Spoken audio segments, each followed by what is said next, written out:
honor and pleasure to introduce tonight's speaker, our Attorney General, Dana Nessel.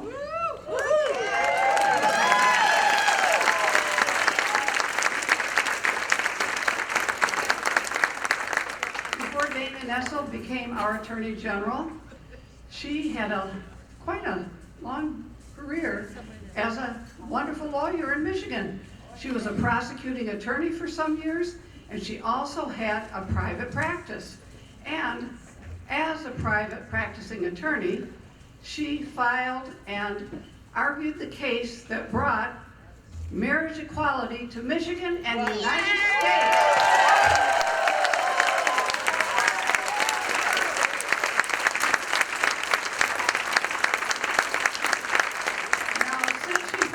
Attorney General, there's a long list of fabulous accomplishments, which of course I'm not going to discuss, but let me tell you two that are among my favorites. One is she went after the two, and I would use vulgar language, but I won't, two GOP scammers who went after voters on the east side of the state during COVID who wanted to vote absentee ballot, and they sent robocalls around to frighten them into not voting absentee. Well, she got them, and so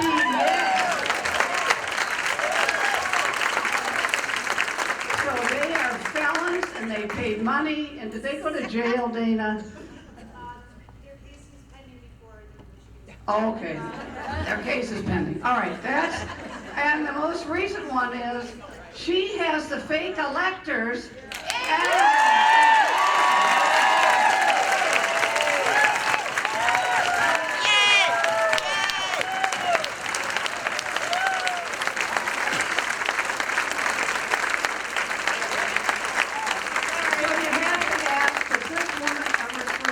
I don't know the answer to that.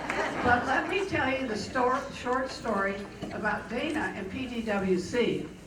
In 2017, we had a lovely event like this, and our speaker was Jocelyn Benson. But in the last minute, Jocelyn called and said, "Oh, I can't come." And we went, "Oh." But she said, "Don't worry, I have a great speaker for you.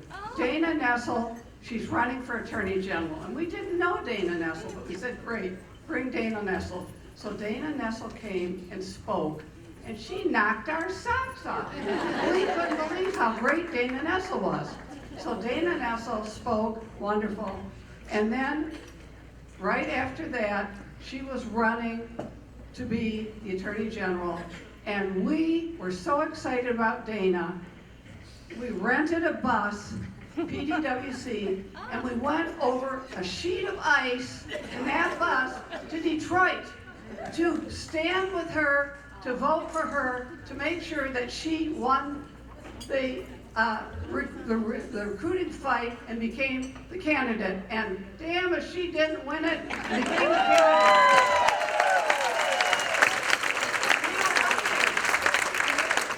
Donna and Tracy in the back of the room doing the Dana dance. That was very exciting. And then, of course, we campaigned like crazy, and we're thrilled when she won. So that's our story about Dana Nessel and PDWC, and we've been close with her ever since. So I turn it over to Dana Nessel.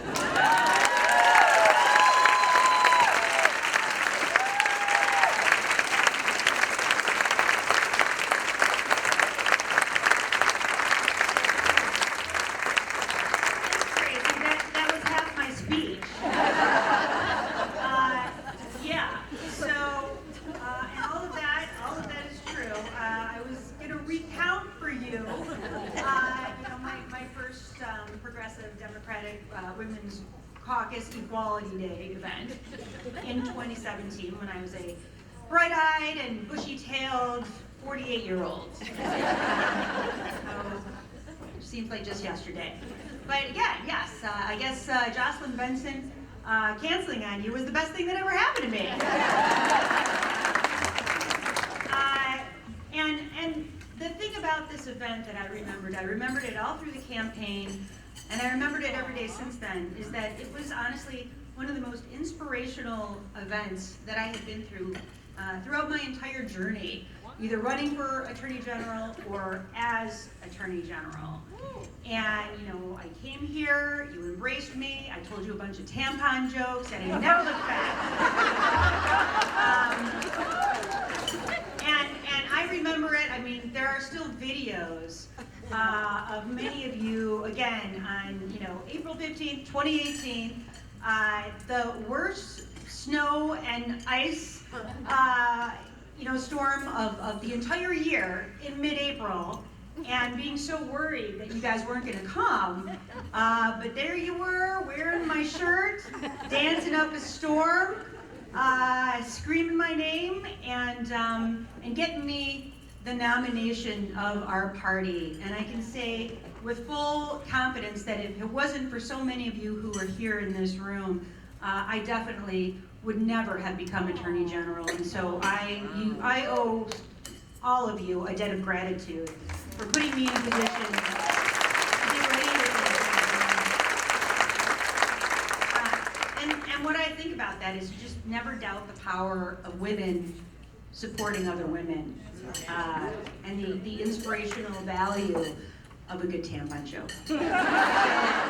Anyway, you recommended that I talk about a bunch of things, and then I was like, no, I think I'll just talk about other stuff. But I have to say that given the events of just the last day or so, reminded me of a very, very low budget ad, which was all I could afford at the time, that happened just a month or two after that September day in 2017. And if you recall, it was the height of the Me Too movement at that time. And you know, every other day, right, there was some sort of, whether it was a high-profile actor or athlete or journalist, or somebody in Congress or in the boardroom. It was just nonstop. And so, for better or for worse, I made the decision to put out this little campaign ad, because people were suggesting at that time, if you remember, and many of you were around to remember this, people were suggesting, even in the height of the Me Too movement, that having too many women in elected office in Michigan might be bad for our state. You know, and that we couldn't have a female governor and a female secretary of state and a female attorney general, because that was just too many ladies in Lansing all at one time. I mean, and again, I think I said this at that point, like, do you think that, like, are all the tampons going to be shipped to Lansing, and there won't be any more, like, for the rest of the state if that happens? And so what I said in this, again, very low budget ad was, to the chagrin, by the way, of all the men that were on my campaign and promptly quit after that, they did. And I said, who can you trust most not to show you their penis in a professional setting? Is it the candidate who doesn't have a penis? I say so. So, 6 years later, promises made, promises.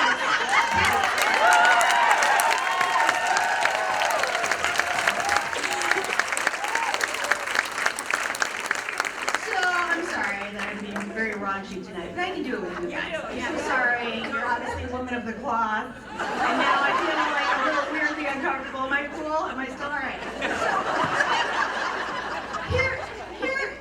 Why are you sitting in the front? All right. Here's something that happened. It was really interesting. It was really interesting. So I put out that ad, and then, like, nothing you know, it went viral, which was crazy, and, like, I'm on Jimmy Kimmel and, you know, various other shows all at the same time. But what happened actually is, yes, there were a lot of people who, like, I guess at least learned who I was, since I was definitely the underdog in that race. But also I noticed it made some men really, really mad. Like, outrageously mad, and I was kind of like, what's up? Like, you know, I'll never forget, I was at this event, and I think it was around the holidays of 2017, and I remember I remember being at a Democratic event, this woman came up and was like, oh, I loved your ad. And this man came up afterwards and said, I hated your ad, and now I am never gonna vote for you. And I said, whoa, I'm like, that's kind of harsh. And I said, I go, well, what, if you don't mind me asking, like, what made you so upset about that ad? And he said, and I'll never forget this, he said, just because maybe I like to tap my, secretary on the behind here and there, doesn't make me a criminal, doesn't make me a sex offender, doesn't mean I should be on the sex offender registry. And I was like, well, as a longtime prosecutor, a sex crime prosecutor, I can tell you this, yes it does. That is a crime, and if you get convicted, you do have to go on the sex offenders registry. So I said, if my little commercial did nothing more than to inform you of this, after apparently all these years of, sexually assaulting your secretary, then I got 3 words for you. Totally worth it.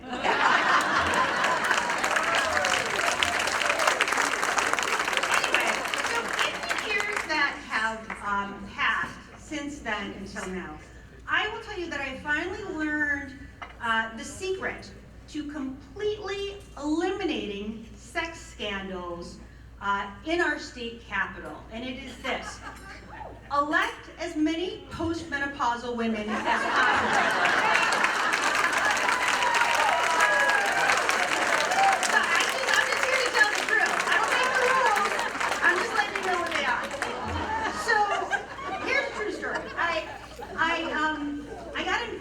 Earlier in the summer, my wife and I were invited to go up to Mackinac Island to the governor's residence and spend some time with the governor and her delightful husband, Dr. Mark Mallory. And I thought it was so nice, she didn't really say why, but when the governor invites you to her Mackinac residence and it's July, you're like, yes, I would do that. So I said, hey, Big Gretch, she doesn't like when you call her that. I know it seems cool, but but I was like, hey, it's so nice of you to invite us up here. Thank you. And she's like, well, I just wanted to, be able to talk more, and maybe, we've worked together a lot these last several years, but get to know each other a little bit more on a more personal level and not just a work level. And I was like,